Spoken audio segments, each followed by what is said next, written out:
Welcome to All Schemes Considered, the weekly podcast where we dive deep on a new startup and examine its viability as a venture backed business, all in 20 minutes or less. Some people say that we're essentially the Harvard Business Review for early stage startups. I'm your host, Akash Shah.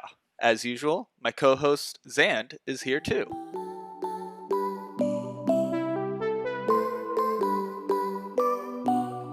Hello, everybody. Today we're talking about Pilot.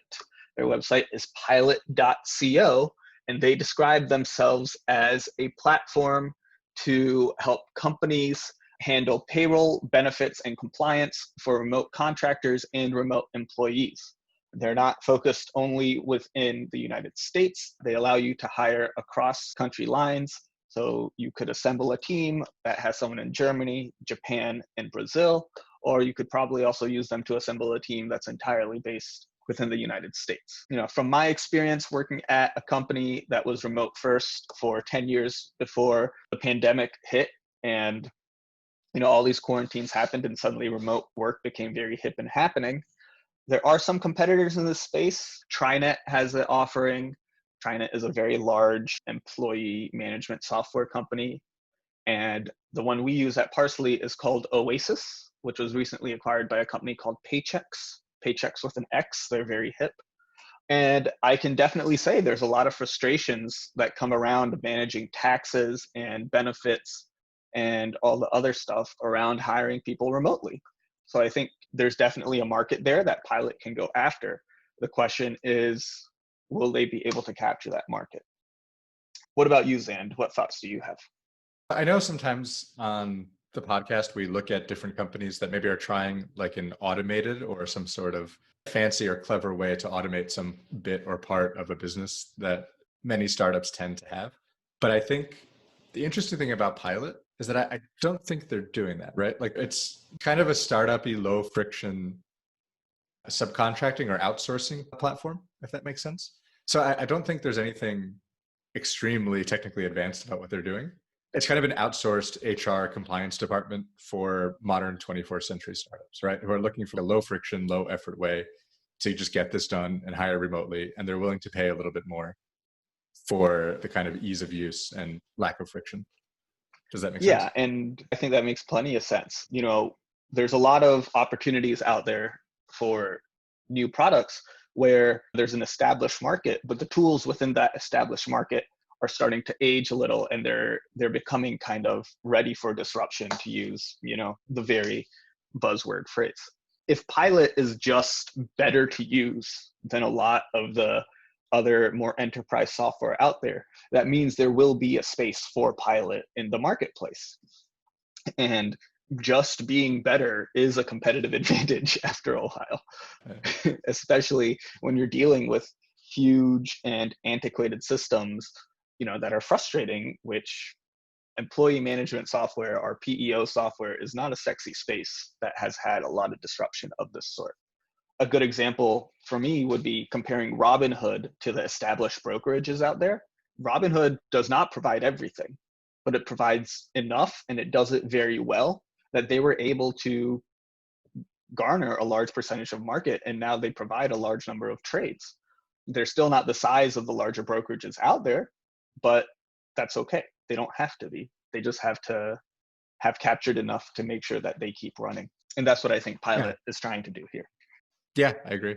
So I think we've established what Pilot is. We've established that there is a need for it. People do want to hire and pay contractors around the world because they want to access that global talent, both because there might be someone brilliant that's not within your local community, and also it might be cheaper to hire someone outside of the local community. Pilot looks like it works as a payment platform and also like a relationship management platform. All this is sensible. My question is, how do they go to market? How they've built this product, how do they get people to actually use it? And how do they get people to pay for it? Yeah, that's a great question, right? I'm not sure. I know many startups and many, even small businesses, though they tend to have less money to kind of leverage something like this. But especially now in the midst of a pandemic, I think there's a huge market for this. And I don't really know what their go-to market is. Like, I don't see any kind of major inbound marketing. I just don't know what their go-to market is. I can't kind of get a sense of it. Well, as we've said a few times on this podcast, there are kind of two approaches to building marketing channels, right? You could Mhm. commit to a marketing channel because you have prior experience in that space, and it could just work out very well for you. This would be similar to, a salesperson, a VP of sales when they start a new company or when they join a new company, just leaning into outbound sales and enterprise sales because they have that experience and they know how to deliver with that marketing channel.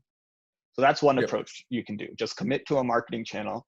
And because you're good at it, you're able to get that initial traction. The other approach is to analyze your customers or your prospects, your potential buyers, and see where they are, and then try and meet them where they are with that marketing channel. This is why you see a lot of blogs around web development because a lot of developers are very comfortable with Googling something and then maybe buying something after reading 3 or 4 articles after a company has proved that they're an expert in their space and then buying something from that company. Whereas Right. they respond more poorly to direct outbound sales. Yeah. And Most developers I know actually would dismiss you immediately. There's actually not even a way to outbound sell a developer, yeah. typically.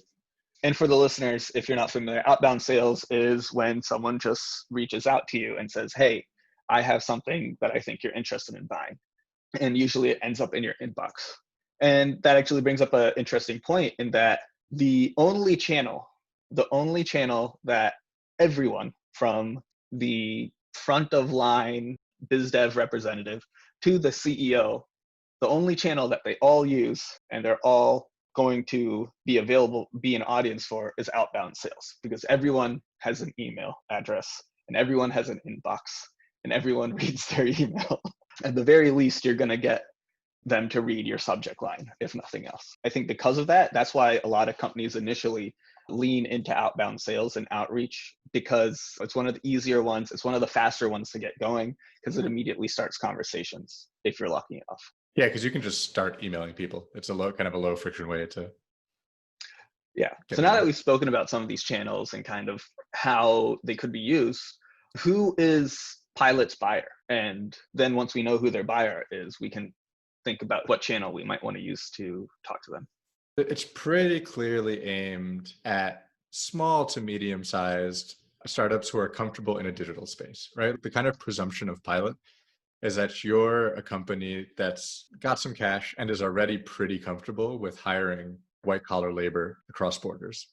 That's kind of clearly what their value prop is. They're not saying, hey, use us to do all of your employees. They're saying, hey, you're a startup with 10 people and you need a junior to intermediate front end developer. You can either pay somebody in the Valley 200 grand, or you could pay somebody in Romania 65. He'll be just as good. And you're kind of arbitraging the difference. There's no kind of content to get people comfortable with that idea. It does seem to be a company very much aimed at other companies who are already on board with that idea, who already don't mind hiring people in different time zones, in different countries or languages. Language, you have to have a shared language, obviously, but it seems aimed at kind of the traditional digital first startup or small business. And do you think there's enough of these? Like, is the size of their Uh, market of, kind of smallish, not large enough to necessarily adopt a huge platform, but still large enough to want to hire outside of their local area? yeah, I mean, the trick is finding them all. This isn't aimed at like Intel or IBM, right? You're not going to pick up like a 5,000 employee contract because any company that big will just do this in house. There's no, there's no reason to use a service like Pilot. But I think if you can aggressively find, I think there's a lot of startups and small businesses who are digital first, who are between 10 and 50 employees, who would do this, who would be like, yeah, it makes a lot more sense for me to hire somebody for 40 or 50 grand in Mexico or Argentina or Portugal than it is to pay someone in 150 to do the same job in the US. The trick, though, that the problem with outbound sales and the problem with not having a huge inbound market is that's a lot of ground to pound, right? Like if you're kind of picking up, you figure like your ACV for this, they charge $1,000 a month per employee. So you figure your average contract value is going to be what, 24, 36,000 a year. Mhm. So you've really got to get a lot of volume to make up the difference there. And I think that's where it's not really an enterprise sales team. It doesn't seem like a go-to market could be entirely based on enterprise sales here. Maybe, but I think that might be their limiting factor, their constraining factor. Is just you got to pick up all of these little deals to make it worth it. And I think you've hit on a very interesting point of enterprise sales. When you have to have a human kind of manage the sale and manage the interaction, it becomes very expensive, and you need to have high contract values to make that worth doing and make that profitable. Doesn't mean it's impossible. There are plenty of companies out there that do outbound outreach initially, and then the sale might be very quick to do. It might only be like a 1 week sale instead of a 6 month sales cycle. So a good example of that is Yelp. Yelp does lots of very aggressive outreach to everyone. Like if you have a Yelp listing, they will call you and they will try and sell you on ads or whatever. There's a IoT company called Samsara that does the same thing for trucking companies, because it's hard to do SEO for people that want trucking solutions. But you need to have a shorter sales cycle to really make it worthwhile. Yeah.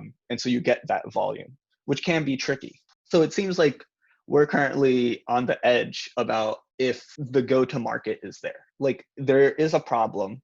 It's a good enough solution if they have a good enough interface and they're not too clunky to use. Is that their only solution is blasting out thousands and thousands of emails and trying to get in front of as many people as possible the only way they can grow? Or do you think there's anything else they could do? Yeah, I mean, take a look, click over to their blog. They've got like no content. They're putting out maybe 2 articles a month on their blog. So I think that the way you kind of do a good go-to-market here is you both get the people who need the solution now, and you build your pipeline. I should preface this that maybe outbound sales is working for them. Like maybe they're dogfooding their own product. If you can find a great salesperson in England or Germany or Portugal who's willing to work for less and work for commission, and they have good English, maybe your acquisition cost isn't that high, and maybe like a $12, $24, $36,000 account does make a lot of sense. If my acquisition cost for a $12,000 account is $2,000 or $3,000, I'll do that all day. I'll just scale up my sales team and continue doing what's working. So I can't say for sure that they're outbound. Like maybe they don't do inbound sales because it's not worth it. Their pipeline's saturated. But that being said, I think an easy way to go to market a lot faster would just be to start popping out content about hiring remotely, benefits, cost benefit analyses, like how much you could save hiring from different countries, like ratings for different white collar workers from different countries, and like arbitraging that against local markets. Of course, there's a market for companies who are already comfortable with this. There's a much larger pool of companies who are not, and who have kind of been forced into remote work recently and are maybe just dipping their toes in the whole idea. So you could kind of do two things, right? You could use your blog to position yourselves as experts in the space to companies who already are looking for this and use it as like SEO inbound marketing. But you could also use your blog to position yourself as expert on why this is so much better. You could kind of see using your blog to create FOMO around, hey, everybody's doing this. Like you're like a small company or a startup who has got 6 to 10 employees. You've only ever hired locally. Now you're in the middle of a pandemic. You need new talent. You need good, cheap talent. You can't find it. You're getting leapfrogged. So here's a platform for you to find great talent from across the world that will help you kickstart whatever it is you're doing. So that's interesting. You're digging into the customer problems, right? The customer problem might be like they don't know how to work with a remote team. They don't necessarily know how to hire someone that might not be local. And a lot of times, instead of learning, they might just be opting out of doing it. Yeah, exactly. I think that's interesting. I think it might be a little difficult to create an SEO strategy around that simply because the searches might not be there. I'm sure if you dug in and you found what people are actually searching for, you could relate that back to the value offering of Pilot. But I think that could be a little tricky. What jumped out to me actually is an opportunity for partnerships with job boards that are effectively remote postings, and not actually partnering with the people posting the job listings. Because if you're posting a job listing, maybe you're already comfortable with doing remote and you probably already have a solution. But almost trying to use the contractors or employees that you're working with as like a growth mechanism. So you and I both work remote. If we're already on Pilot, we are already getting paid through Pilot. When we leave our job, we tell whatever company we go work for in the future, hey, I know it might be a little annoying, but it's easy to hire me even though I'm in a completely different country, because we can use this platform called Pilot and it's pretty cheap and it could work. Like, I know it works and it's very easy to use. Something like that could be an interesting opportunity. And then I think they might have to lean heavily on word of mouth from their current customers, because if they're really good, then people will certainly take them from their current job to their next job.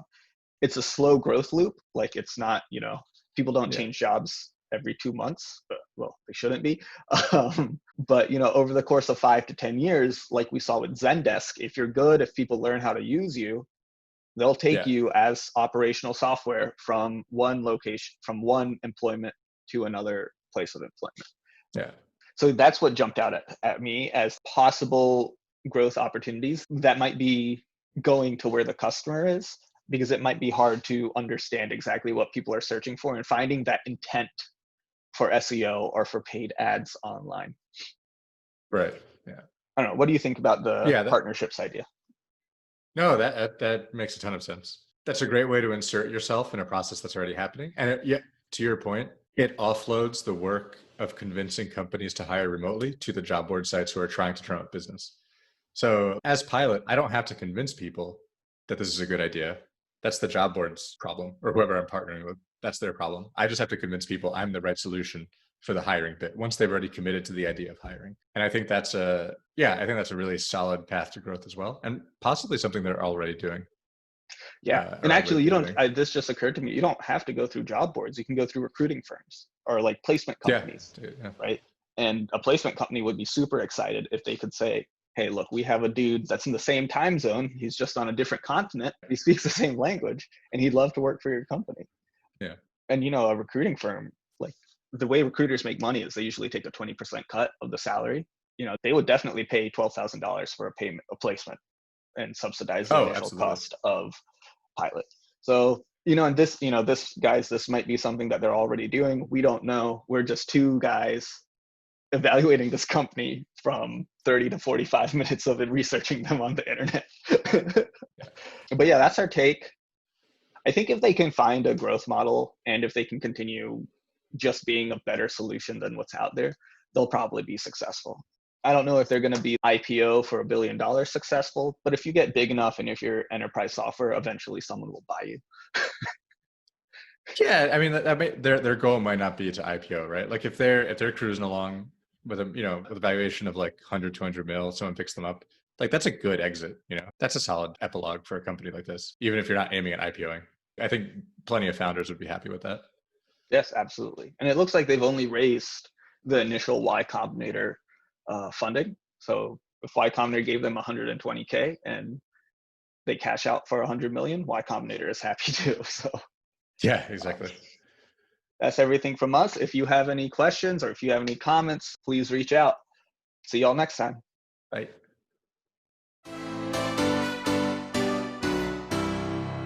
Thanks for listening to this episode of All Schemes Considered. It means a lot to Zand and I. If you enjoyed this episode, make sure to subscribe and check out a few of our older episodes. We're available on our website, allschemesconsidered.com, and every podcatcher under the sun. If you really want to make our day, consider sharing it with a friend or coworker. If you have a scheme you'd like us to consider, a guest you'd like us to have on, maybe you just loved or hated this episode, we want to know your thoughts. I'm on Twitter at akash.io. That's AAKASHDOTIO, or you can send an email to allschemesconsidered@akash.io. Zand, you can't find online because he doesn't believe in the digital public forum. Thanks again, and keep scheming. See y'all next week.